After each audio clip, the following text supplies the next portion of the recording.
Eu vou só ler aqui a abertura desse capítulo e depois a gente vai lendo aos poucos, tá bem? Tendo Jesus saído de casa naquele dia, estava sentado junto ao mar. E ajuntou-se muita gente ao pé dele, de sorte que, entrando num barco, se assentou, e toda a multidão estava em pé na praia. E falou-lhe de muitas coisas por parábolas. Eis que o semeador saiu a semear. Quando semeava, uma parte da semente caiu ao pé do caminho, e vieram as aves e comeram-na. E outra parte caiu em pedregais, onde não havia terra bastante, e logo nasceu, porque não tinha terra funda. Mas vindo o sol, queimou-se, secou-se, porque não tinha raiz. Outra caiu entre espinhos, e os espinhos cresceram e sufocaram-na. E outra caiu em boa terra, e deu fruto, 100, outra 60, e outra 30. Quem tem ouvidos, ouça. Quem tem ouvidos para ouvir, que ouça. Senhor, nós oramos em nome do Senhor Jesus Cristo. Estamos numa noite de oração e queremos nesse momento nos render a Ti e pedir ao Deus dos céus, na sua rica misericórdia, que nós somos cobertos de falhas, nós temos nossas próprias dificuldades como humanos, nós temos o Espírito Santo, nós amamos a palavra, nós obedecemos e nós rendemos a palavra, mas estamos numa dimensão humana que temos que vigiar a todo momento, temos que vigiar a cada instante, Pai, porque o diabo é astuto. Se ele puder nos colocar numa encruzilhada e ficar sem saber se é a esquerda ou é a direita, e colocar em nós um arrazoamento, colocar em nós um pensamento errado, ele vai fazer isto e não vai perder tempo. Mas eu creio que nós somos guiados pelo Espírito Santo para discernir o caminho por onde estamos andando, e exatamente, Pai, por onde devemos ir. Pai, nós estamos nos preparando para deixar este lugar aqui. E tenho certeza absoluta que num tempo muito breve não existirá mais uma igreja aqui na terra. O Senhor tomará e a levará para casa. Em nome do Senhor Jesus Cristo. Amém. Pode sentar em nome do Senhor. Surgiu uma pergunta, e eu achei muito importante. Essa é uma pergunta, para mim, de cunho importante. Eu tenho a resposta para as duas perguntas, porém, vou responder hoje, provavelmente domingo. A pergunta que fizeram foi essa. Aonde o irmão Brana disse que quem não é eleito não tem representação. Bom, isso está na mensagem. Mensagem provando sua palavra. Aí a segunda pergunta diz, na mensagem Futuro Lar, a pergunta é esta. E quem não tem representação no céu, também não tem representação no inferno. Futuro Lar. O profeta disse que a mulher do poço tinha uma representação no céu. E quem falou com ela era o Senhor, contatando o seu espírito, que ela tinha a representação, ela tinha um corpo do outro lado. O diabo estava só massacrando o corpo dela aqui, mas o corpo dela estava lá.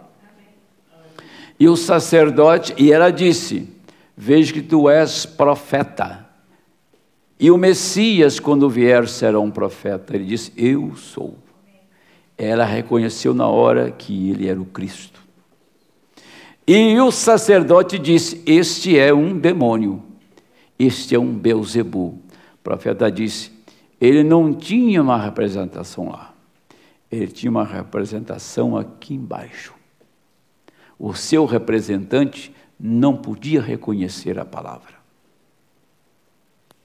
Para entrar nesse assunto aqui, nós temos que ver esses dois lados. Aquele representante do sacerdote não reconhece a palavra, que era Satanás. Agora, se você perguntar se o perdido tem corpo, eu digo não. Paulo disse que não. Lá em 2 Coríntios, capítulo 5, Paulo fala que nós temos uma casa, um tabernáculo, do outro lado nos esperando. Se todavia estivermos vestidos, não nos encontrarmos nus. Vestido aqui, dessa roupagem de carne, do outro lado nu, não tem corpo. Então, a alma que sai daqui, deste corpo, sem corpo lá, ela está numa condição miserável. É como um demônio. Se você quer ver um demônio atormentado, ele fica sem corpo. Por isso que ele fala lá na Bíblia, o Senhor Jesus disse: voltei para mim, sabe aqueles que foi expulso os demônios, e depois aquela casa ficou vazia, e eles saíram procurando repouso, e não encontrou repouso. Aí convidou mais 7, e voltou para aquela casa. Entende? Aí sim, aí ele voltou para a mesma casa, repousou naquela casa. Então o demônio descansa naquela casa, descansa num corpo de carne. Fora ele está atormentado. Por quê? Um espírito, um demônio não tem corpo. Ele tem que usar o corpo de alguém. Correto? Usar o corpo de alguém. Por isso que um perdido sem redenção não tem corpo. A alma dele entra imediatamente em tormento. Acabou de morrer, numa fração de segundo ele já está em tormento. Quando você é um eleito, você vai para a sua casa, porque essa alma redimida tem um corpo do outro lado. Entendeu? Então, o que eu vou ler nesta noite, na mensagem do terceiro Êxodo, neste momento, agora neste momento, há dois poderes se levantando. Dois poderes se levantando. Faraó era um irmão para Moisés. Eles foram criados num lugar só. Aquele faraó dos dias de Moisés foi criado junto com Moisés. Era um irmão, tá? Do outro lado, você encontra os dois criados na mesma casa. E do outro lado tinha um outro que chamava Balaão, que dizia que eles eram irmãos. Quem que era o mais perigoso depois? Porque Faraó tornou-se o inimigo contumaz do povo hebreu. Balaão dizia para o mesmo povo que eles eram irmãos. Quem foi o mais perigoso aí? Aquele que chamava de irmão, o mesmo povo, e que não era, ou aquele que declarou guerra contra os hebreus? Muito fácil você descobrir quem era Faraó, mas descobrir quem era Balaão e os moabitas. Naquele dia, Balaão instruiu, orientou Balaque a armar ciladas para que os filhos de Israel comessem do sacrifício da idolatria.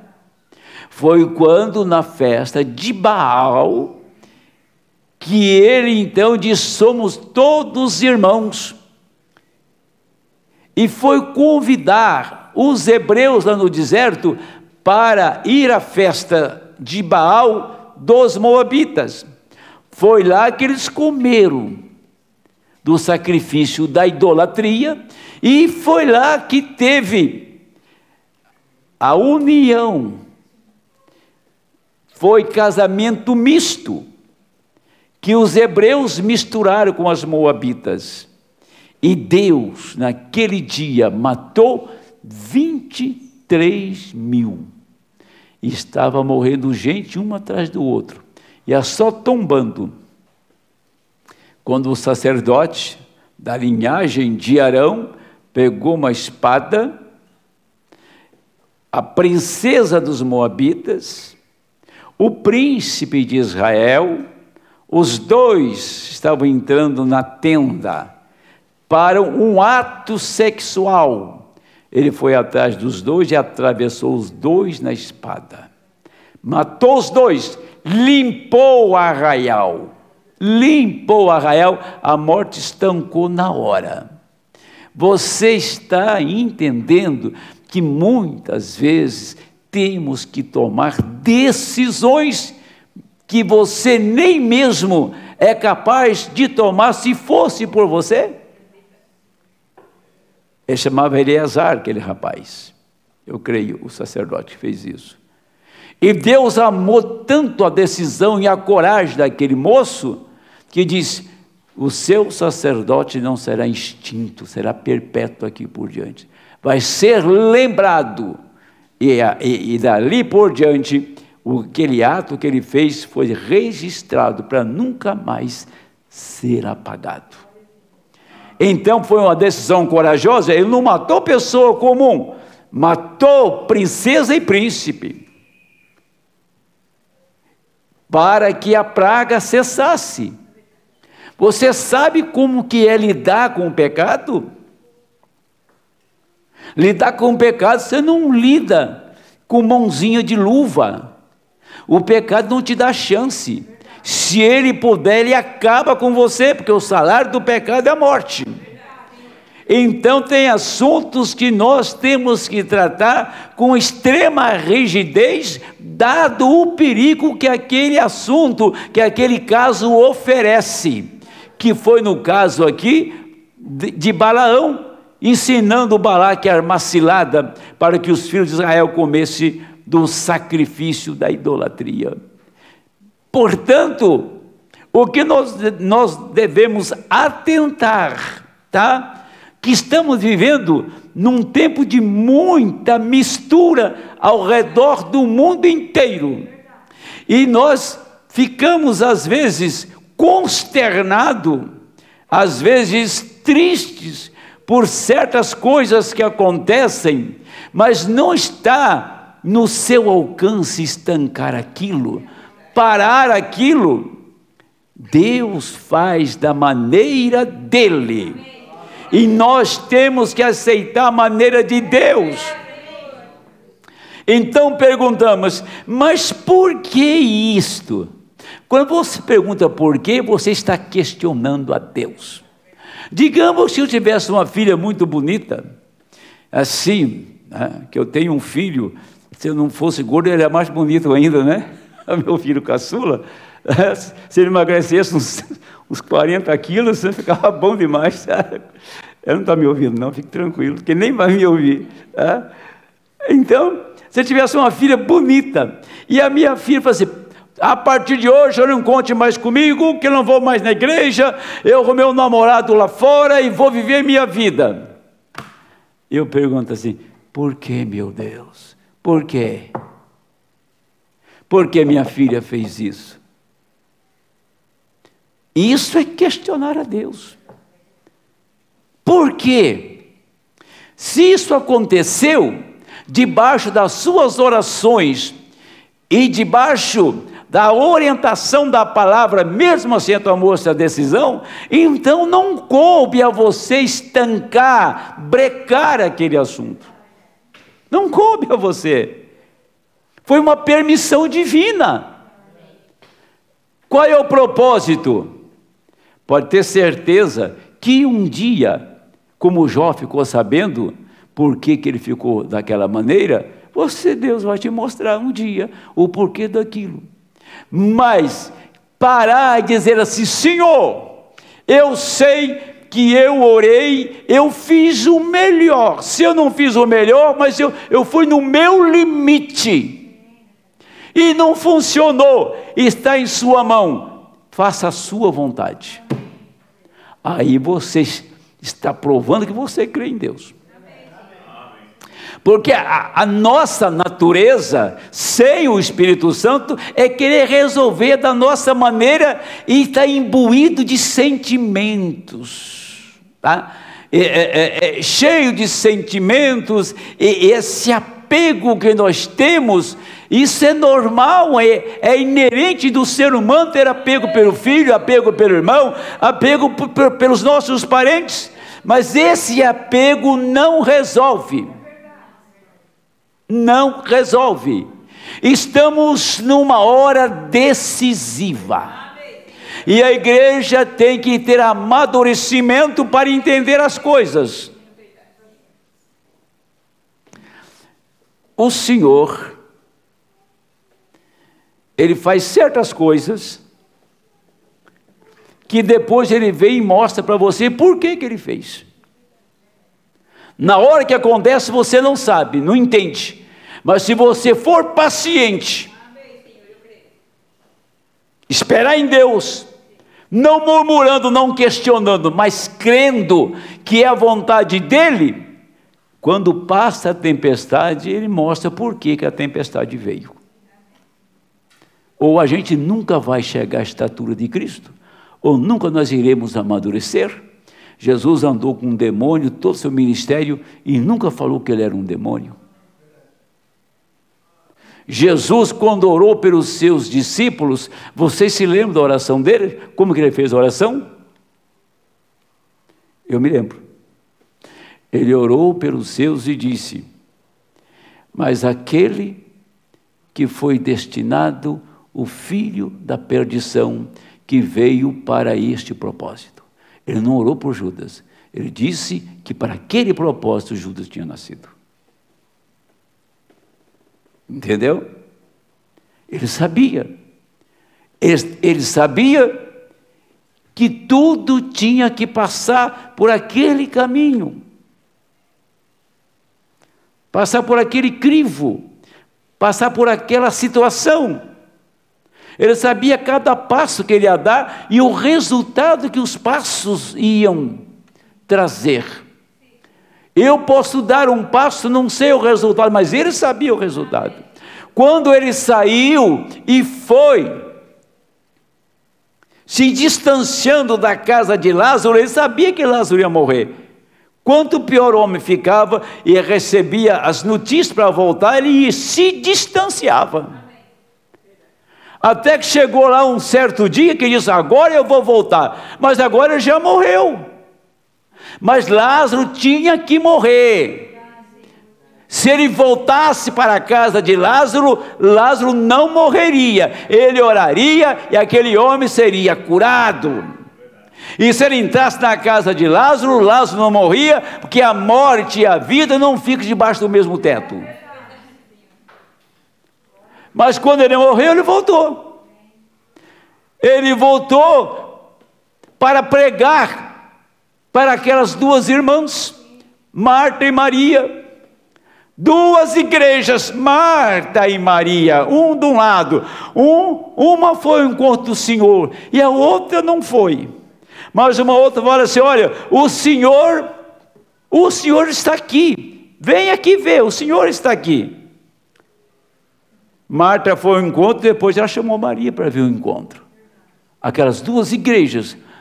Agora, quando ele chega, que recebe a notícia que o seu amigo estava morto, ele disse: eu vou ressuscitar. Aí ele estava pregando para ela agora, para ressuscitar. E eu sei que o meu irmão vai ressuscitar quando? Na ressurreição do último dia. Ele parou e disse: eu sou essa ressurreição que você está falando. Eu sou esta ressurreição que você está falando. Eu sou a ressurreição e a vida. Onde você se sepultou, me leve na sepultura. E as pessoas dizem: vai na sepultura para chorar. Jesus nunca foi para chorar em velório. Ele foi para ressuscitar o morto. Ele chegou lá na sepultura. Eu vou chegar até esse ponto aqui, para a gente entrar na leitura agora. Quando chegou lá, exatamente lá,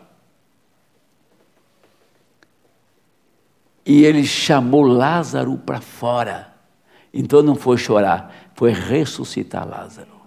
Tirou Lázaro para fora, ressuscitado. E estava assim de gente, para ver o grande espetáculo de tirar a pedra e o defunto escorregar da sepultura e sair vivo. Grande isso? É grande isso? E aquele povo se converteu? A pergunta é essa. E aquele povo que foi ver ele a levantar o morto se converteu? Nós temos que estar bem conscientes daquilo que somos, como temos crido, como temos recebido a palavra, como nós temos servido a palavra.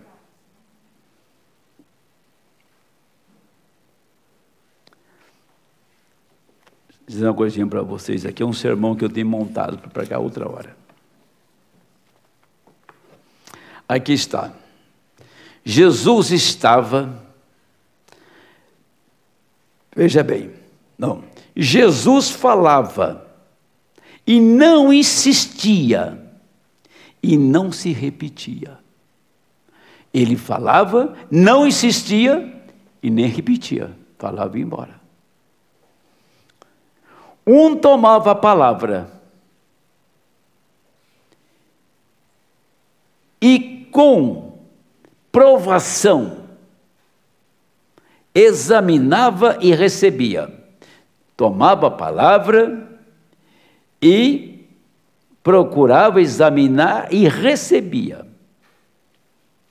Outros não se preocupavam. Ele apenas dizia, ele apenas está falando. Não me preocupa, não, o que ele está falando. Eu vou cuidar da minha vida. Não insista com essa pessoa. Essa é a hora. Um ouvia a palavra, tá? E preocupava, examinava e recebia. Outro dizia, ele está apenas falando. Não me preocupa o que ele está falando, nem vou examinar o que ele está falando. Eu vou cuidar da minha vida. Não insista com essa pessoa. Não vai dar nada. Por isso que Jesus chegava, a semente era a palavra, ele jogava a semente na terra. Ora, e o resultado da semente que entrava na terra? Então vamos ler o resultado da semente que entrava na terra. Ele diz assim, e cercando-se dele os discípulos disseram-lhe, por que lhes fala por parábolas? Ele respondeu e disse-lhes, porque a vós é dado conhecer os mistérios do reino dos céus, mas a eles não lhes é dado. Porque aquele que tem se dará e terá em abundância, mas aquele que não tem, até aquilo que tem lhe será tirado. Eu queria que fosse uma escola aqui agora, eu ia virar aquele relógio umas 2 vezes. até o que tem será tirado. Vamos ler de novo? Meu Deus, o relógio hoje me traiu, eu que traí o meu tempo. Olha, diz assim: porque a vós é dado, porque o Senhor fala por parábola, porque o Senhor fala por metáfora. Diz: porque a vós é dado a conhecer os mistérios do reino dos céus, mas a eles não lhes é dado. Mas ainda eles não sabiam do que estava falando. Porque aquele que tem, se dará. Se você tem, você vai receber mais. E terá em abundância. Mas aquele que não tem, até aquilo que tem lhe será tirado. Isso é o versículo que eu li aqui, é o 10, 11 e 12. Quer dizer, a pessoa vem, recebe a mensagem, vai naquele tanque lá e é batizada e fica na igreja um bom tempo, está recebendo. Depois até aquilo que ela tem, tira dela e vai embora. Por quê? Porque a terra não é propícia para a semente, palavra, germinar ali dentro. Por isso lhes falo por parábolas, porque eles vendo, não veem, ouvindo, não ouvem e nem compreendam. Ele escuta. Não está ouvindo nada. Porque quando você fala, eu ouvi, porque eu entendi. Isso é ouvir. Ouvir com os ouvidos, a recepção dos seus tímpanos, a leitura do seu cérebro, está ouvindo as palavras minhas no idioma português, você está entendendo. Mas o que o Espírito Santo está falando é outra coisa. Aí quem faz a leitura, quem faz esta leitura é a sua alma. E nele se cumpre a profecia de Isaías que diz: ouvindo ouvireis, mas não compreendereis, vendo vereis, mas não percebereis, porque o coração deste povo está endurecido, ouviu de mau grado com seus ouvidos, fechou seus olhos para que não veja com os olhos e ouça com os ouvidos, e compreenda com o coração e se converte e os cure. Mas bem-aventurado os vossos olhos, porque veem, os vossos ouvidos, porque ouvem. Porque em verdade vos digo que muitos profetas e justos desejaram ver o que vós vedes e não ouviram, ouviram o que vós ouves e não ouviram. Martim Lutero, o Wesley, tá? Aquela igreja que morreu martirizada dentro das eras, desejou isto aqui, desejou o sétimo anjo, desejou o ministério do Filho do Homem, eles não tiveram. Aquela igreja desejou este dia final, esse dia de ressurreição, esse dia de arrebatamento. Estou pregando para uma igreja que eu espero que uma parte dela que está dormindo venha acordar. Eu tenho certeza, se você fosse do mundo, daqueles bersolão do mundo mesmo, sabe? Que quando chegava época de festa assim, ano novo, né? Você bebia até deitar. Quando chegava o carnaval, você pulava até gastar a sola do seu sapato. Gritava até a voz ir embora e ficar rouco. E por que na igreja você é tão quieto? É que é um sacrilégio, né? Senão eu ia cantar umas marchinhas de carnaval daquelas antigas aqui. Não vou fazer isso no púlpito, né? Isso que intriga qualquer pessoa. Quando está lá no mundo, parece um rojão, né? Passa a noite inteira. Eu sempre que eu amanhecia todos os fins de semana na rua. Não tinha uma sexta-feira que eu não amanhecia na rua, chegava em casa com o sol nascendo, e no sábado para domingo também, e chegava domingo à noite, que eu ia dormir um pouquinho para trabalhar na segunda-feira. Era maluquinho da cabeça. Para mim tudo era festa, quanto pior, melhor. Por isto que eu não nasci nas Assembleias de Deus, que é o berço pentecostal do Brasil, né? No caso aqui, e outras igrejas adjacentes, né? Que saiu dela, porque ela começou em 1910, né? No Belém do Pará. É isso mesmo. Eu nasci numa igreja que só mexia com demônio. Era demônio noite e dia. A igreja que eu fui pastor só conhecia duas coisas: orar pelos doentes, expulsar demônio e pedir dinheiro. Só. A nossa teologia era dinheiro, dinheiro e dinheiro. Era meia hora de oração para expulsar os demônios, tá? 15 minutos de pregação e 2 horas pedindo dinheiro. Eita, nós. Minha mulher era a minha tesoureira.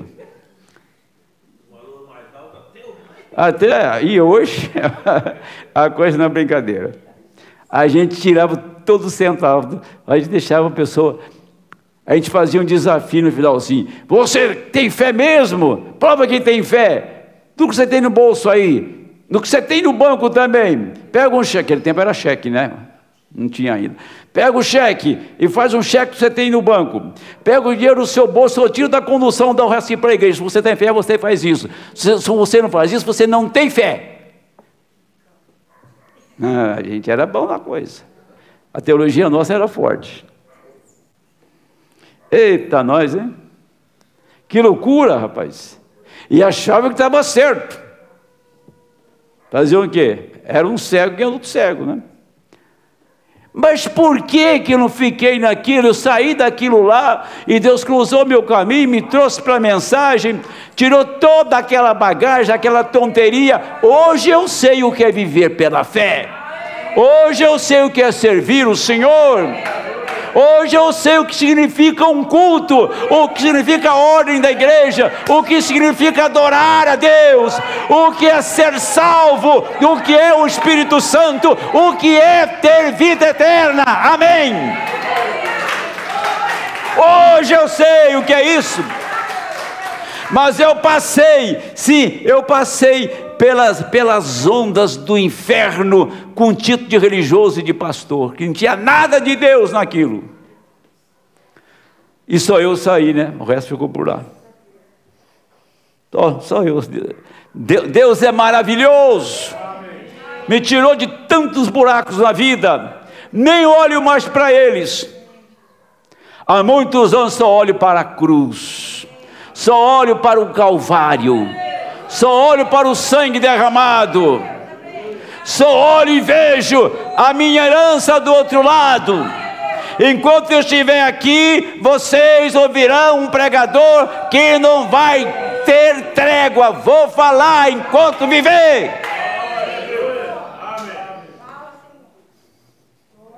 Eu parei no 17. Porque em verdade vos digo que... 18. Escutai vós, pois, a parábola do semeador. Ouvindo alguém a palavra do reino e não entendendo, vem o maligno e arrebata o que foi semeado em seu coração. Este é o que foi semeado ao pé do caminho. O pé do caminho é uma simbologia. Você pega uma semente e joga na beira do caminho, o que acontece? Vai germinar? Você pega a palavra e prega para a pessoa, fala, não estou nem aí com isso. Esse é o pé do caminho. Porém, o que foi semeado em pedregais, o que ouve a palavra e logo recebe com alegria. Oh, maravilha, a palavra, quantos veio aqui na igreja, ah, que alegria, agora eu encontrei o caminho. Até quando?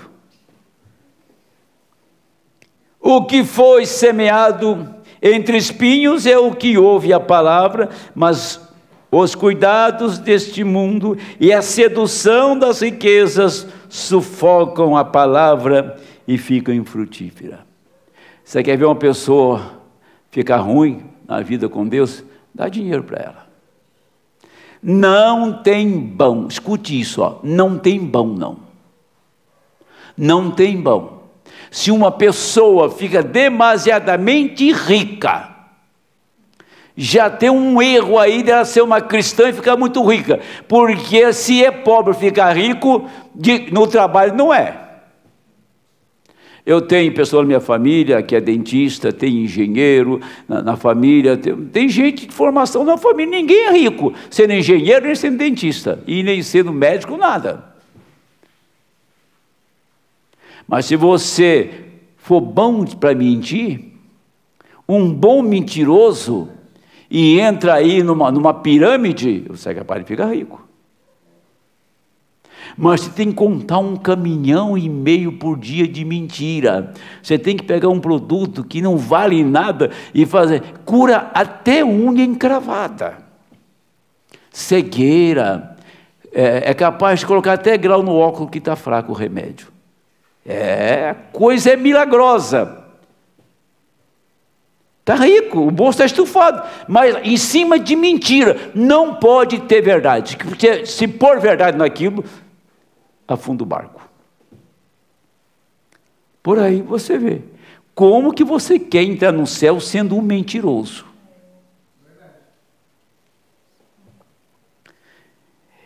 Mas o que foi semeado em boa terra é o que ouve e compreende a palavra, dá fruto a um, e um produz 100, a noiva produz 100%, a noiva, ela produz toda a palavra, um produz 100, outro 60, as virgens nécias, outros 30, a salvação comum.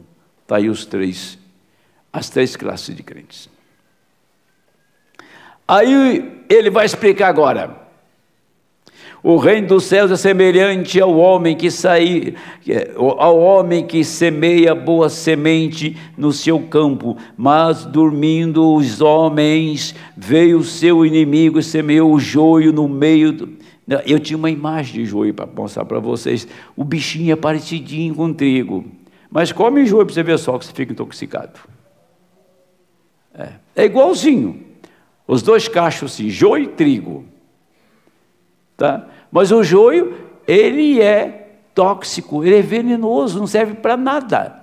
É só para fazer labareda, para queimar. E o trigo alimenta. O joio são duas colheitas de agora, dois grandes poderes estão se levantando. Um vai para o céu, outro vai para o inferno. Um vai ser queimado, um vai ser ressuscitado. Um vai ser transformado e o outro vai perecer. Tem dois grandes poderes. Agora você tem que entender que esse poder, não estamos falando em número de pessoa. Poder, sim, poder da palavra, poder de ressurreição, esta fé bendita da palavra. Por outro lado, tem um poder enganando o mundo inteiro. Então, você escapou do poder do maligno e veio para o poder da palavra, o poder de transformação, uma fé que te leva exatamente a ter um corpo semelhante ao dele, que do outro lado alguém te espera. Por isso que você tem um corpo lá. E quem não tem eleição, não tem corpo do outro lado.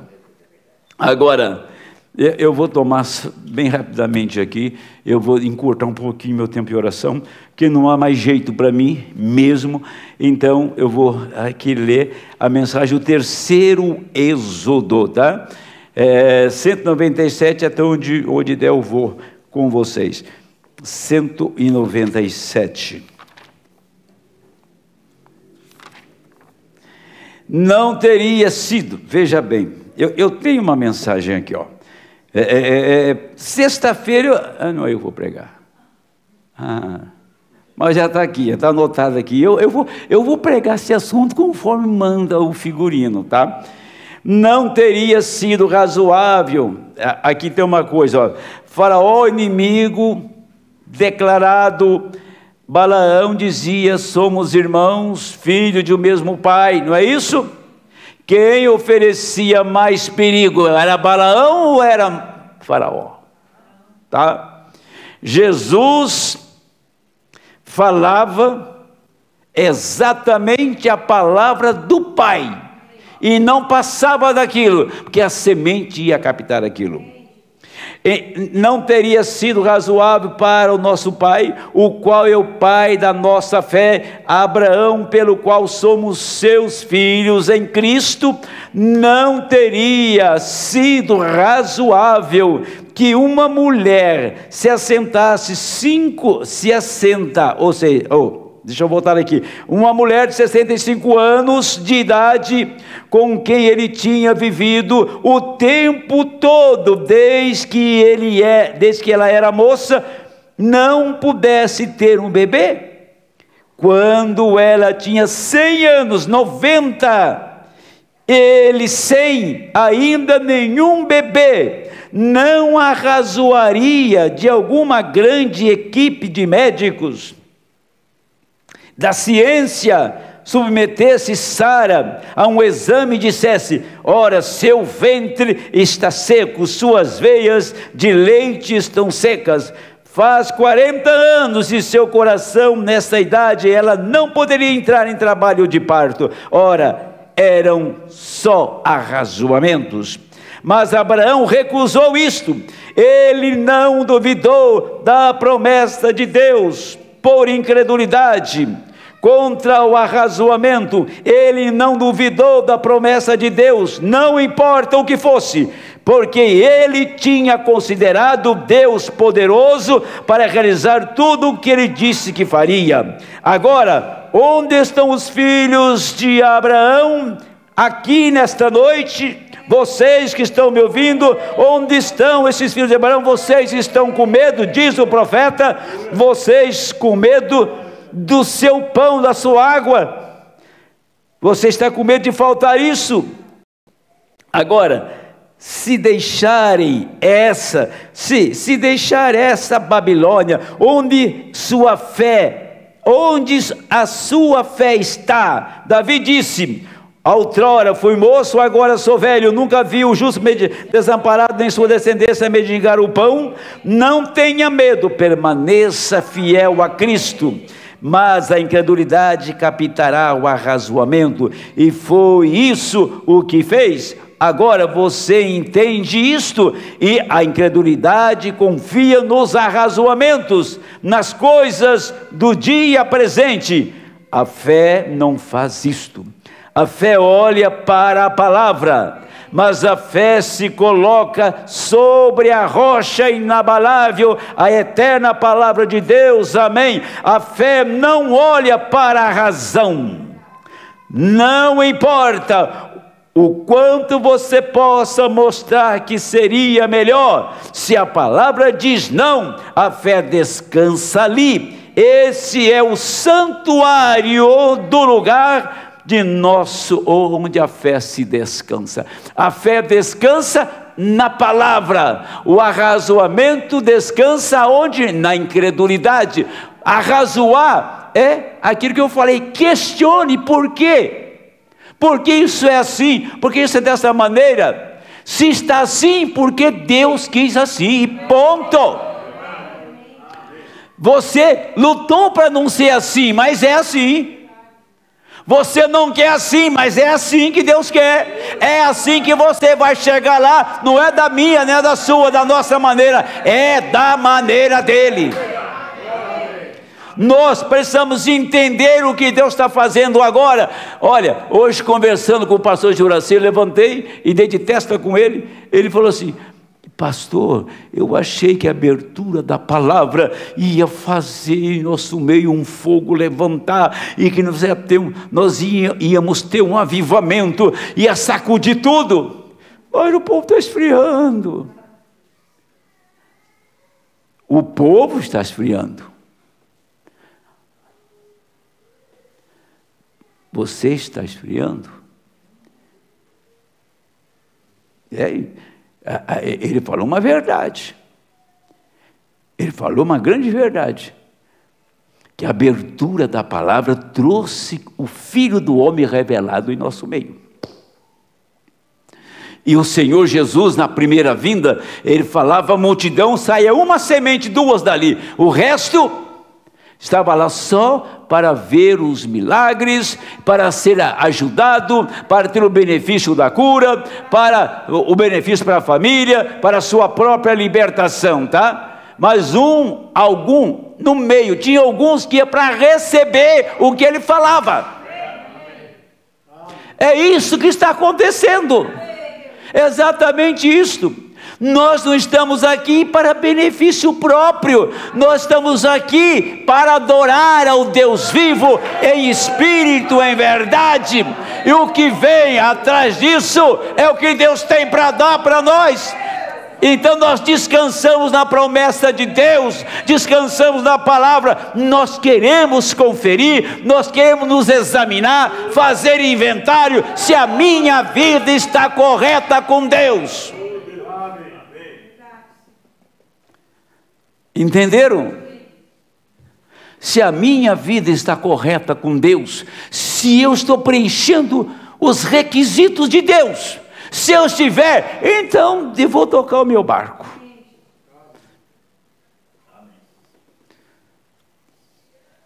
Quero perguntar a vocês, luteranos, esta manhã, vocês batistas, vocês católicos, vocês, o que vocês sejam, vocês denominacionais ao redor do mundo, como vocês podem pôr sua fé em sua denominação, quando ela é contrária à palavra? Que tipo de fé vocês têm? Vocês têm poder de arrazoamento e não fé, porque fé é pelo ouvir, e ouvir o quê? O Concílio Ecumênico. Poderiam vocês, vocês poderiam obter isso no almanaque, no aniversário das senhoras, mas nunca encontrarão isto na palavra de Deus. A fé é pelo ouvir, e ouvir pela palavra de Deus, amém? Dizer-me que um homem pode falar qualquer coisa contrária a isso e dizer que é a palavra de Deus, quando passará os céus e a terra, mas a palavra de Deus não pode passar. A fé encontra na palavra seu santuário de descanso. Descansar, no que diz a Bíblia, é o lugar de segurança. Mas você está num lugar que não devia estar, mas se esse lugar que as pessoas dizem que eu não devia estar, mas está na palavra, então lá é o meu lugar seguro. Olha, o que você vai fazer? Você não devia fazer, mas está na palavra que eu devo fazer, então lá é o seu lugar de descanso, onde você deve fazer, agir. Lógico que vai ter uma legião de coisas ao contrário, né? Para você não fazer. Agora, veja bem, ela se move, o topo dessa rocha eterna, Cristo Jesus, a palavra, e deita-se ali e descansa. Deixe que os ventos uivem, deixe que as tempestades estremeçam. Ela está segura para sempre, ela descansa bem ali nesta palavra. É aí onde a fé, a genuína fé cristã descansa. O lugar de descanso é a palavra, porque ela sabe que Deus sempre se provará superior sobre cada um de seus inimigos.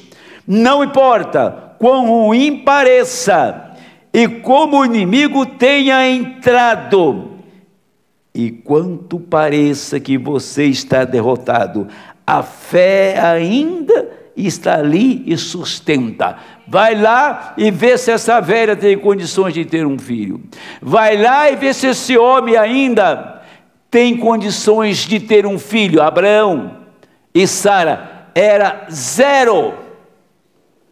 Vai lá e vê por que os leões famintos não comeram Daniel.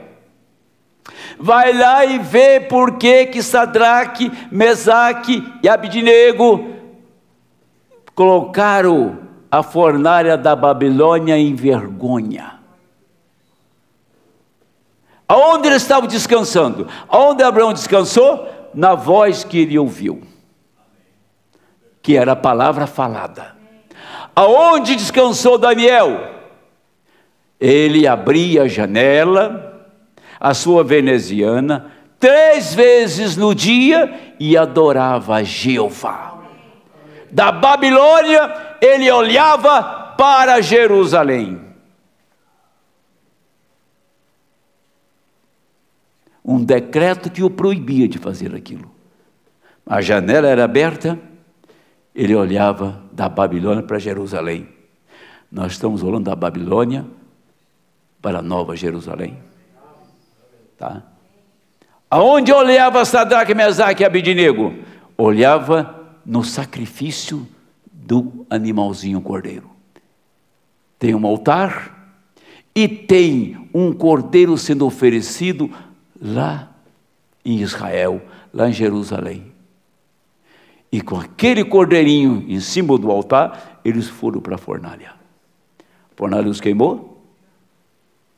Hoje nós temos um Jesus crucificado, seu sangue derramado e ressurreto. E mais, ele enviou o Espírito Santo, está em nós. Jesus, o Filho do Deus vivo, real e verdadeiro, manifestado em carne humana, escondido atrás de pele humana, caminhando em nosso meio e falando a sua palavra. Não arrasou e creia, receba isso. Eu creio que a semente tem recebido exatamente a palavra nesta hora. Esse é o poder de ressurreição que está na igreja. A ressurreição está na palavra. Ele provou quando levantou Lázaro, quando levantou a filha de Jairo, o filho da viúva de Naim. A ressurreição está na palavra. Se esta palavra está nesse corpo mortal, a ressurreição está aí. Amém.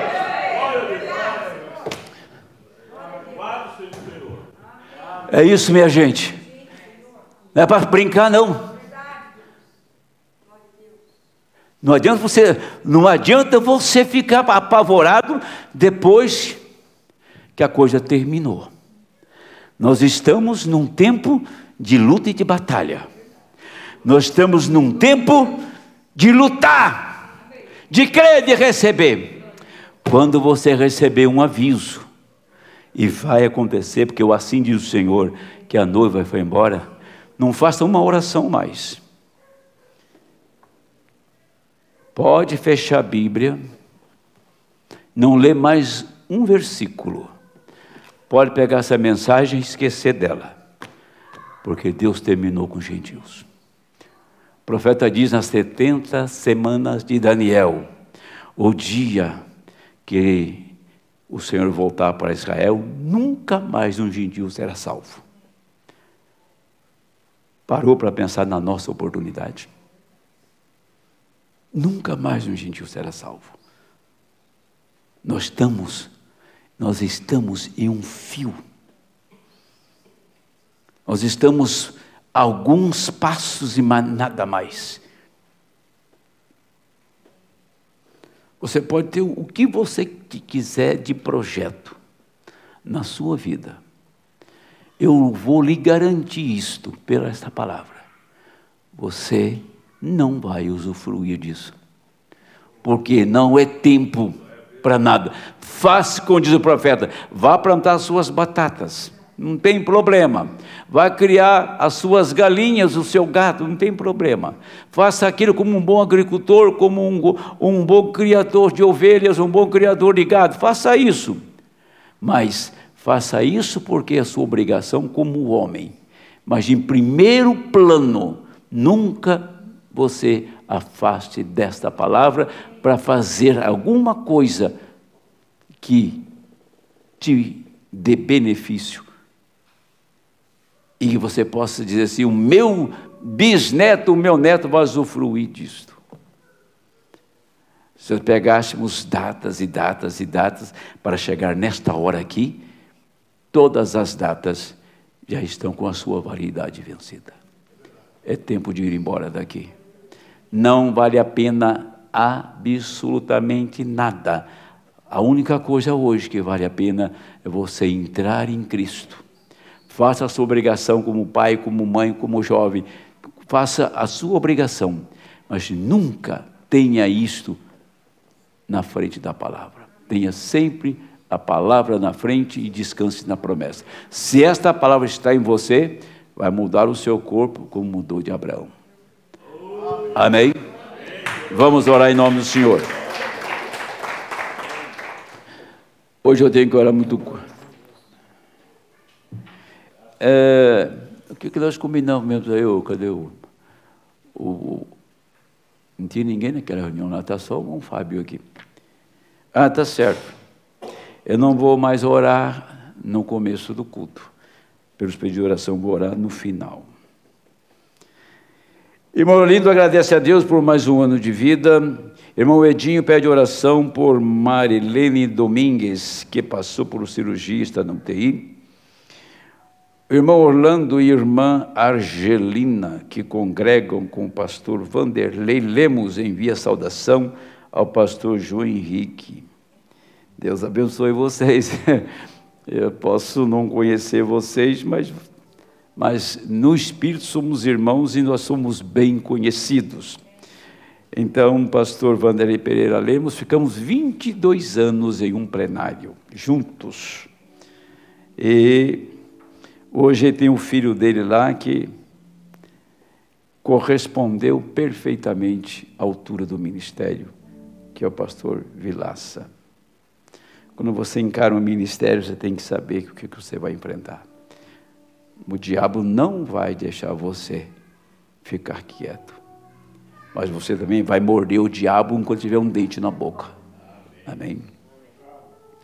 Nós te agradecemos pela vida do irmão Arlindo,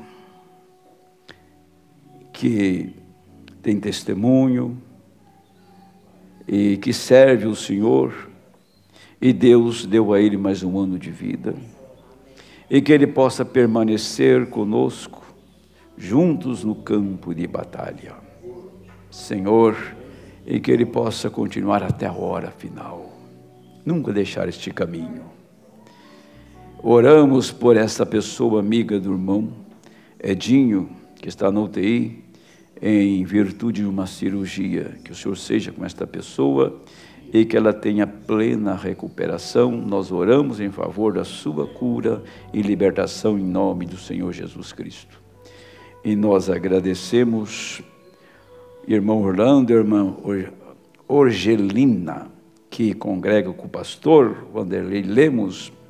Nós agradecemos a sua saudação. Somos companheiros, estamos juntos agora mesmo no campo de batalha. Deus os abençoe, meus amados. Senhor, nosso tempo se extinguiu nesta noite, mas eu venho aqui em sua presença orar por cada necessitado, orar por essa igreja que pacientemente vem aqui ouvir a palavra, vem adorar o Senhor. Eles gostam, eles amam e eles têm prazer em ouvir sua palavra.